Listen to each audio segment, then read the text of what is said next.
सर्वप्रथम यहाँ उपस्थित माननीय जजेस और मेरे प्रभु से पार्टियों को मैं धन्यवाद जिन्होंने वर्तमान समय के सबसे ज्वलंत रूप से यूक्रेन और रूस के विवाद पर मुझे बोलने हेतु मंच उपलब्ध करा है।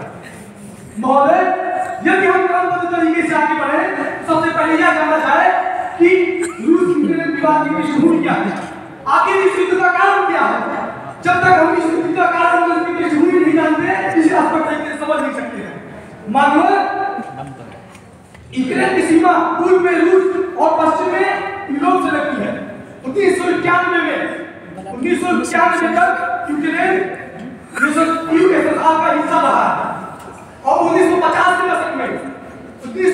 दशक में मॉस्को की क्रीमिया को यूक्रेन सौंप दिया था।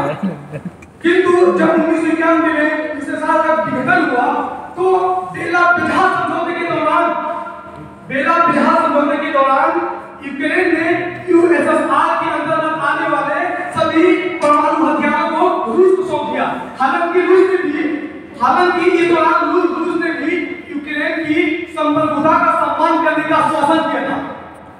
उसके पश्चात यूएसएसआर के विघटन के पश्चात रूस ने अपनी वर्तमान स्थिति को बनाए रखने के लिए सीएससीटीओ कलेक्टिव सिक्योरिटी ट्रेडी ऑर्गेनाइजेशन का गठन किया और रूस ने यूक्रेन को सीएससीटीओ में तथा नाटो में नॉर्थ अटलांटिक ट्रेडी ऑर्गेनाइजेशन में शामिल होने के लिए प्रस्ताव किया। किंतु यूक्रेन ने इस मुद्दे पर कुछ निर्देशिका की नीति बनाए रखना ही उचित समझा। उसके पश्चात जब हम 2008 में देखे तो यूक्रेन और जॉर्जिया ने नाटो में शामिल होने की इच्छा जताई, किंतु रूस ने इस पर अपना आक्रामक रवैया अपनाते हुए बड़े ही ताव में जॉर्जिया के दो क्या कहते हैं अलगाववादी क्षेत्रों ऑस्ट्रेलिया और अब्जाकिया को जॉर्जिया के बीच संरक्षण दे दिया।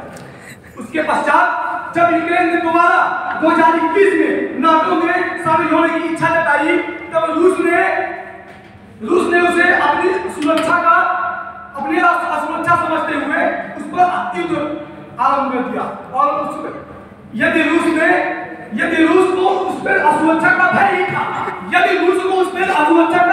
ही था तो वह इसे बातचीत और कूटनीति के तरीके से अवश्य सुलझा सकती थी, क्योंकि इस समस्या का समाधान उन्होंने कूटनीति और बातचीत के तरीके से नहीं किया। उन्होंने युद्ध